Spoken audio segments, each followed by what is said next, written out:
Om Swastiastu. Perkenalkan, nama saya Loputu Elina Aryawati. Jadi pada materi kali ini saya akan membahas mengenai sejarah akuntansi, laporan keuangan, dan juga standar akuntansi.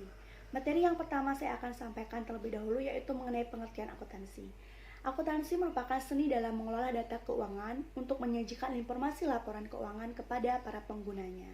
Nah, seiring berkembangnya ilmu akuntansi, ada beberapa pihak atau banyak pihak memberikan pandangan berbeda tentang akuntansi, yaitu akuntansi sebagai ideologi, akuntansi sebagai bahasa, akuntansi sebagai sistem informasi, akuntansi sebagai catatan historis, akuntansi sebagai pertanggungjawaban, akuntansi sebagai komoditas, dan akuntansi sebagai teknologi. Dan selanjutnya itu materi yang kedua mengenai sejarah akuntansi. Nah, metode-metode dalam akuntansi atau dalam pembukuan ini mengalami perkembangan.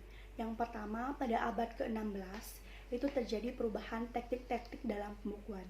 Kemudian pada abad ke-16 dan 17 terjadi evolusi praktik laporan keuangan. Kemudian pada abad ke-17 itu adanya pencatatan persediaan, dan pada abad ke-18 digunakannya metode-metode untuk pencatatan aktiva tetap. Kemudian pada abad ke-19 itu diakuinya depresiasi aktiva tetap, dan pada abad ke-20 itu perkembangan pencatatan akuntansi dengan isu-isu yang kompleks. Materi ketiga yang akan saya sampaikan yaitu mengenai laporan keuangan. Laporan keuangan merupakan suatu hasil dari proses akuntansi yang dapat digunakan untuk mengkomunikasikan data keuangan perusahaan kepada pihak yang berkepentingan. Selanjutnya yaitu mengenai tujuan dari laporan keuangan.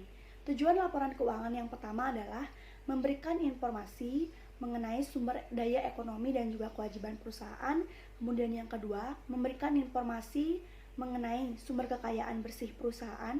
Yang ketiga, memberikan informasi yang relevan kepada para pengguna. Dan yang keempat, itu adalah memberikan informasi tentang perubahan aktiva dan kewajiban. Dan yang terakhir, menaksir potensi di masa depan. Kemudian, urutan laporan keuangan dalam proses penyajiannya itu yang pertama adalah laporan laba rugi, kemudian yang kedua laporan modal pemilik, yang ketiga neraca, yang keempat laporan arus kas, dan yang kelima catatan atas laporan keuangan. Kemudian ada pula pemakai-pemakai dari laporan keuangan, yaitu pemakai internal dan juga eksternal. Pemakai internal laporan keuangan yaitu ada direktur dan juga manajer keuangan, kemudian direktur dan juga manajer pemasaran, yang ketiga ada supervisor produksi maupun manajer.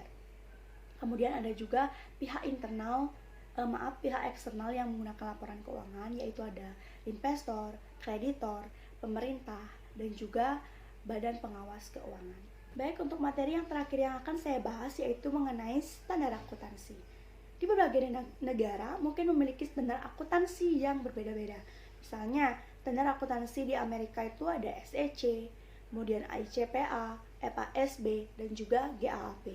Sedangkan untuk di Indonesia, standar akuntansi keuangan di Indonesia yaitu yang pertama ada PSAK IFRS atau Penyataan Standar Akuntansi Keuangan International Financial Reporting Standard.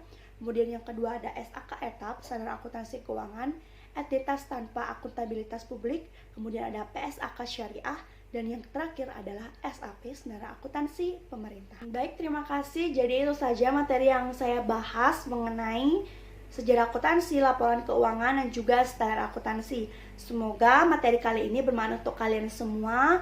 Jangan lupa untuk like, comment, share, and subscribe this channel. Terima kasih semuanya.